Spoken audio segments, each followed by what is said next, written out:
Welcome back to New Record Day. My name is Ron. If you are into two-channel audio, consider yourself an audiophile or a music enthusiast. Welcome home. Make sure you hit the subscribe button and the bell notification so you know when the next video drops. So in today's video, New Record Day takes a look at the Genese Trio from Triangle Hi-Fi. So if you had a chance to check out the recently reviewed Quartets from Triangle, you might be wondering if these little bookies might move in the same direction as their big brothers. Well folks, I won't make you wait to the end of the video to share some pretty good news. While I do think there are some things that you need to know about the trios, they do seem to be a little bit better bet than the larger floor standers. What makes the trios an easier recommendation, and what did we notice about them?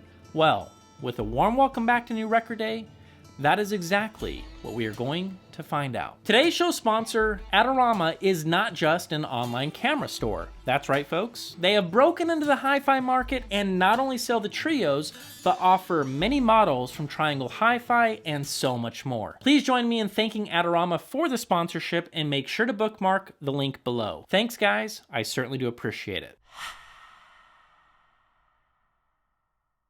Priced around $1,400 for the pair, the Trio is a two-way bookshelf loudspeaker offering a titanium dome tweeter and a horn-loaded waveguide and a paper cone mid-range woofer. The speaker is beautifully finished with your choice of high-gloss piano black or white, and certainly looks the part of a high-quality audiophile loudspeaker. The Trio also comes with a magnetic grille and offers 5-way binding posts, and even gives the option of being able to buy wire or buy amp these speakers for those that want to do so. Again, like the Quartets, I'm very pleased with the looks of this speaker, and I do think that Triangle's focus on giving a lot of speaker for the money is obvious, so good work to Team Triangle for that.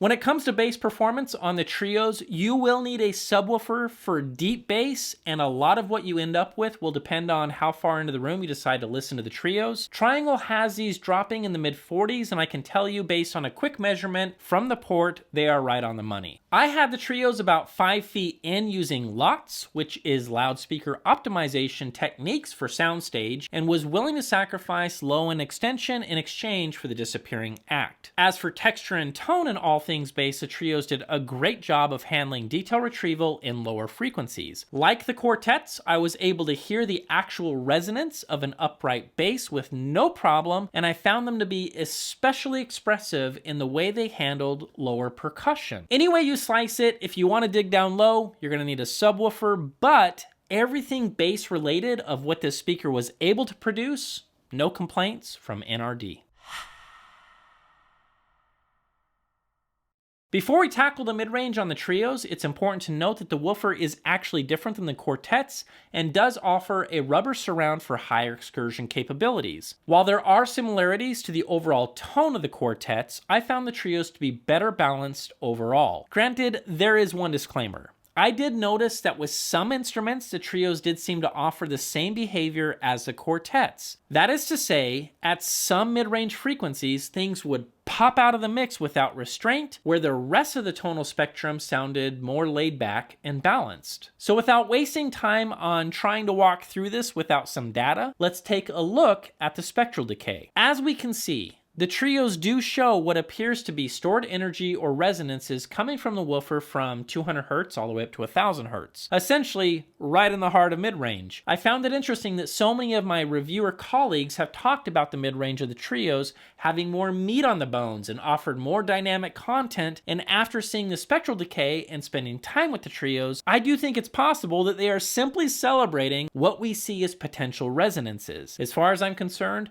this is where we all can break bread and agree. There is nothing wrong with liking what you hear as long as you can determine what it actually is. And folks, what it is most likely stored energy and resonances that we can see in the spectral decay. In any event, purchasing the trios comes with the understanding that you will be buying a speaker that I describe as potentially colored, throughout the midband. Male vocals do seem to carry some additional weight and bloom, and do offer a spark depending on the singer's pitch. Now, whether or not you will appreciate the sound of that spark is hard to say, but I can tell you this much: it can be forward, so prepare yourself for some fireworks from time to time. Female vocals also share the same attributes depending on where they sit in terms of pitch as well. In both examples, for listeners who want precision, clarity, or a more natural sounding response, I don't think these are the safest speaker to buy on the market. On the other hand, bored audiophiles who don't mind a bit of personality, well, these might do the trick. I found the trios to be pretty exciting on top, but never moved in the direction of being outright offensive. Granted, we are dealing with a narrow dispersion tweeter with controlled directivity, so a lot of the top end can be seasoned to taste, and that's a good thing. I was thrilled to see in our frequency response that there was no dip in the mid-range, which led to the tweeter calling attention to itself with the bigger brother Quartets. With that being said, there is indeed a rise in the response after 8K, which explains some of the excitement that we heard. When setting up and listening to the trios, I preferred crossing the streams, which means that you are having the speakers wider than you normally would, but towing them aggressively so they are essentially crossing right in front of your face. I know it looks wrong, but trust me, depending on the speaker, it can lead to some seriously great sound. What I liked about this with the trios is it did tame the top end just a little bit, but more importantly, seemed to offer the widest stage while retaining that perfect center image. Overall, I think the top end of the trios is worth celebrating in the context of what we have learned about its mid-band performance. In other words, has Triangle drawn a perfectly straight line in the trio's top end? No, and it's surely part of its personality. I would say again, for audiophiles who have heard some of the more linear offerings in this price range, such as the ELAC Debut Reference Series, and found them to be boring, I do think that the trios might float your boat. I found the trios to be pretty favorable when it came to the performance in the room. After using lots and getting these guys deep into the listening room, I had no issues with creating a believable performance where you are left with the musicians in their correct places. One thing I'll mention is dialing in the tweeter is the key, and because there is a bit of a rise starting at 8K and dealing with a narrow dispersion design, it can be easy to tell where the tweeter is located. So I would just say this: be aware of where that tweeter is pointing and try crossing the streams, as I mentioned before. After trying this, I have little to no doubt that you will be able to get the trios to totally vanish, leaving you with the music and nothing else. Since we have already looked at the spectral decay and frequency response, let's jump into the off-axis response of the trios and take a look at the crossover integration. These measurements were conducted at 39 inches away from the speaker using a gated window of 8 milliseconds using Clio Pocket on axis to the tweeter. Starting with the trio's horizontal response outlined in red, orange, yellow, green, and blue, we can see this is pretty dang good overall. While the on-axis response is a little bit choppy to begin with, we at least see a consistent fall away on the horizontal plane.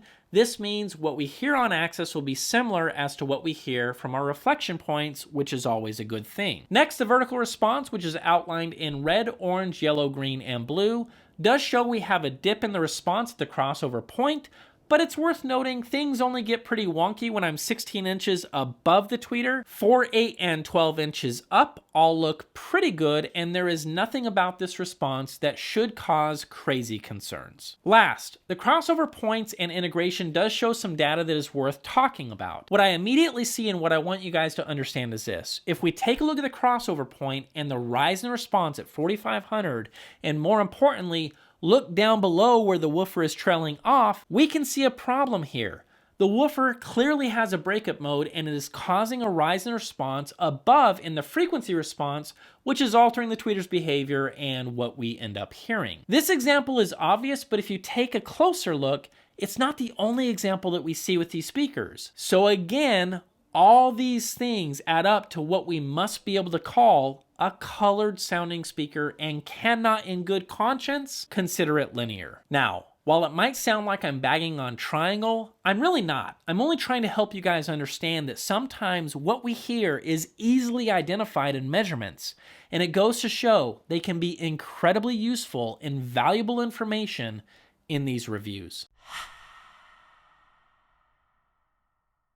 So for me, the Trio is indeed easier to recommend than its bigger brother, the Quartets. Clearly, the Trios offer up a personality, and that comes at a cost of finding the right homes where these belong. My recommendation stands, that if you have heard other speakers we have reviewed and celebrated as being more linear, only to find those options as boring, well then yes, the Trios might be exactly what you are looking for, and by all means, smash the checkout button and give them a try. If you purchase them from Adorama, they do come with a return policy and will take care of you, so you don't have much to lose in giving them a shot. And folks, that is our take on the Trios from Triangle Hi-Fi. Thank you so much for watching. If you have any questions, make sure you leave them in the comments section down below, and we will see you guys in the next video.